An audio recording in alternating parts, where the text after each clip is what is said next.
नमस्कार दोस्तों। अभी रिसेंटली दिल्ली हाई कोर्ट के जज के घर से भारी मात्रा में कैश बरामद होने के बाद ये क्वेश्चन सबके दिमाग में आ रहा है कि कोई सिटिंग जज है उसके खिलाफ़ एफआईआर रजिस्टर की जा सकती है या नहीं। तो इसके रिगार्डिंग क्या लीगल फ्रेमवर्क है, क्या प्रोसीजर है, आइए जानते हैं। तो सबसे पहले सेक्शन 77 आईपीसी है, वो जजेज को प्रोटेक्ट करता है। सेक्शन 77 आईपीसी कहता है nothing is an offence which is done by a जज acting judicially in the exercise of any power which is given to him by law. मतलब अगर कोई न्यायिक कार्य करते हुए जज द्वारा कोई भी कार्य किया जाता है तो अपराध नहीं होगा। ये प्रोटेक्शन जजेज को दिया गया है ताकि वो फियरलेसली अपना काम कर सकें। इसके बाद जजेज के लिए एक जजेज प्रोटेक्शन एक्ट 1985 भी बनाया गया है, जिसका सेक्शन 3(1) है। वो बोलता है कि नो सिविल और क्रिमिनल प्रोसीडिंग शैल लाई अगेंस्ट एनी जज फॉर एक्ट्स डन और spoken in course of judicial duties. यानी किसी भी जज के द्वारा कोई भी सिविल या क्रिमिनल प्रोसीडिंग, किसी भी जज के खिलाफ कोई भी सिविल या क्रिमिनल प्रोसीडिंग नहीं लाई जाएगी जो काम उसने जुडिशियल ड्यूटीज़ के दौरान किए हैं या जुडिशियल ड्यूटीज़ के दौरान उसने कुछ बोला है, तो उसके लिए उसके खिलाफ कोई भी सिविल या क्रिमिनल प्रोसीडिंग इनिशिएट नहीं की जाएगी। और सेक्शन 3(2) बोलता है कि proceeding can be initiated against A sitting और फॉर्मर जज इफ़ मटेरियल एविडेंस एग्जिस्ट्स। तो ये जैसे ब्राइबरी के केसेज होते हैं, अगर ऐसा कुछ मामला आता है सामने तो उस टाइम पे उसके खिलाफ क्रिमिनल प्रोसीडिंग इनिशिएट की जा सकती है। तो इसके रिगार्डिंग एक बहुत ही लैंडमार्क केस है के वीरास्वामी केस 1991। इसमें सुप्रीम कोर्ट ने कुछ गाइडलाइंस जारी की थी जजेस के प्रोटेक्शन के रिगार्डिंग। तो इसमें वो पहला पॉइंट यही था कि नो एफआईआर अगेंस्ट ए सिटिंग हाई कोर्ट और सुप्रीम कोर्ट जज without prior consultation with the chief justice of India.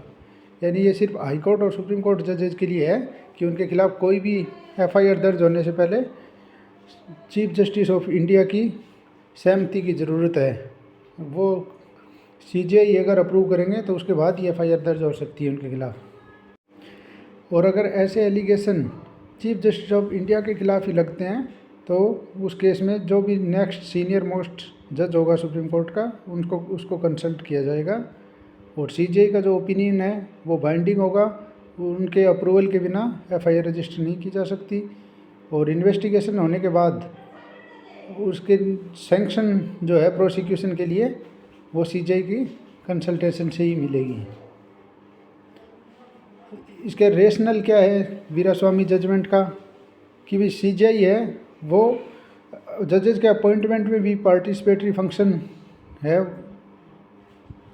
Exercise करते हैं, इसलिए उनकी सहमति की ज़रूरत है। और जुडिशियल इंडिपेंडेंस प्रोटेक्ट करने के लिए ताकि जजेस के खिलाफ कोई मेलिशियस प्रोसिक्यूशन दायर नहीं किए जाए, उससे बचाने के लिए भी उनको प्रोटेक्ट किया गया है कि ताकि उनके खिलाफ कोई एफआईआर दर्ज नहीं की जा सके सीजीआई की अनुमति के बिना। और अकाउंटेबिलिटी भी इंश्योर की गई है ताकि जजेज हैं वो भी मतलब एक ब्लैंकेट प्रोटेक्शन उनको नहीं दिया गया है।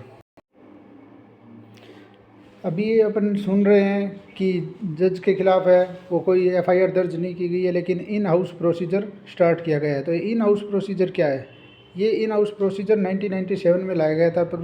ये प्रोसीजर इसके रिगार्डिंग क्या होता है कि अगर कोई कंप्लेंट है किसी जज के खिलाफ, वो सीजीआई के पास आती है और वो सीरियस नेचर की है, तो सीनियर जजेज की एक कमेटी बनाई जाएगी, इंक्वायरी कमेटी।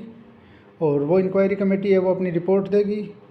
और अगर इंक्वायरी रिपोर्ट के आधार पे कमेटी है वो जिस जज के खिलाफ आरोप लगे हैं उसको रिज़ाइन करने के लिए कह सकती है या उनको रिटायर कर सकती है।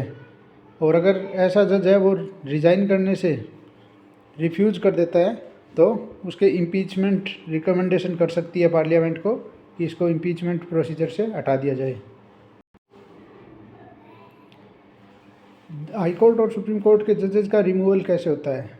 तो हाई कोर्ट और सुप्रीम कोर्ट के जज है, यानी सुप्रीम कोर्ट के जज है उनका इम्पीचमेंट होता है और हाई कोर्ट के जज है उनका रिमूवल होता है।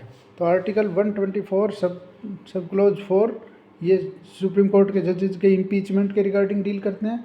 और आर्टिकल 217 है वो रिमूवल ऑफ हाई कोर्ट जज के प्रोसीजर से डील करता है। और इम्पीचमेंट प्रोसीजर में जो दोनों पार्लियामेंट के दोनों हाउस है, यानी कि लोकसभा और राज्यसभा, उनके स्पेशल मेजॉरिटी की ज़रूरत होती है।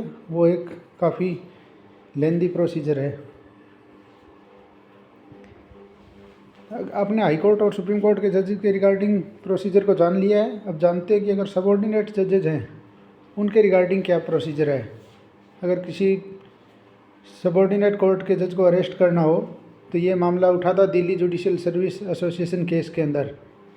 वहाँ पे किसी जज को अरेस्ट करके और उनको ह्यूमिलिएट किया गया था। तो उस टाइम कुछ गाइडलाइंस जारी की गई थी सुप्रीम कोर्ट के द्वारा। तो उसमें ये है कि अगर किसी एक्टिंग सबऑर्डिनेट जज को अरेस्ट करना है तो उसके लिए डिस्ट्रिक्ट जज या हाई कोर्ट जज को इंटीमेट करना ज़रूरी होगा। और सिर्फ उनका फॉर्मल और टेक्निकल अरेस्ट ही अलाउ होगा, यानी कि आप उनको अरेस्ट करके आप पुलिस थाने के अंदर नहीं ले जा सकते और न उनको कोई हैंडकफिंग वगैरह कर सकते हो। नो ह्यूमिलिएशन, हैंडकफिंग और स्टेटमेंट विदाउट काउंसिल। तो ये जुडिशरी की रिस्पेक्ट को प्रोटेक्ट करने के लिए किया गया है। और जो ही उसको जज को फॉर्मल या टेक्निकल अरेस्ट किया जाता है तो उसकी इमीडिएट रिपोर्टिंग हाई कोर्ट के चीफ जस्टिस को करना मैंडेटरी है। एक्सेप्शन क्या होते हैं, किस केसेज में ये प्रोसीजर के बिना भी उनके खिलाफ एफआईआर दर्ज की जा सकती है, गिरफ्तार किया जा सकता है। तो सेक्शन 3(2) है वो जजेज प्रोटेक्शन एक्ट का, वो अलाउ करता है प्रोसिक्यूशन को अगर स्ट्रॉन्ग मटेरियल एविडेंस एग्जिस्ट करते हैं तो ये अपवाद के रूप में उनके खिलाफ एफआईआर दर्ज हो सकती है। गवर्नमेंट को कंसल्टेशन प्रोसीजर है वो फॉलो करना कंपलसरी है। और अगर किसी जज के द्वारा रिश्वत लेकर कोई आदेश पारित किया जाता है तो वो एक एक्सेप्शन है। तो कंक्लूजन यही है कि जजेज को जुडिशियल एक्ट्स के लिए ही प्रोटेक्शन प्रोवाइड किए गए हैं, लेकिन ये अकाउंटेबिलिटी इंश्योर की गई है कॉन्स्टिट्यूशनल प्रोसीजर के थ्रू। उनको कोई ब्लैंकेट प्रोटेक्शन नहीं है। अगर वो ब्राइबरी या ऐसे केसेज में पकड़े जाते हैं तो उनके खिलाफ उनको अरेस्ट भी किया जा सकता है, एफआईआर भी दर्ज हो सकती है। और नॉर्मल केसेज में एफआईआर के लिए आपको हाई कोर्ट और सुप्रीम कोर्ट जजेस के खिलाफ एफआईआर के लिए सीजीआई की अनुमति ज़रूरी है। और जुडिशियल इंडिपेंडेंस और इंटीग्रिटी दोनों प्रोटेक्ट करने के रिगार्डिंग ये प्रोविज़न बनाए गए हैं। धन्यवाद। अगर कोई आपका क्वेश्चन हो तो प्लीज़ कमेंट सेक्शन में ज़रूर बताइए और हमारे चैनल को सब्सक्राइब कीजिए। धन्यवाद।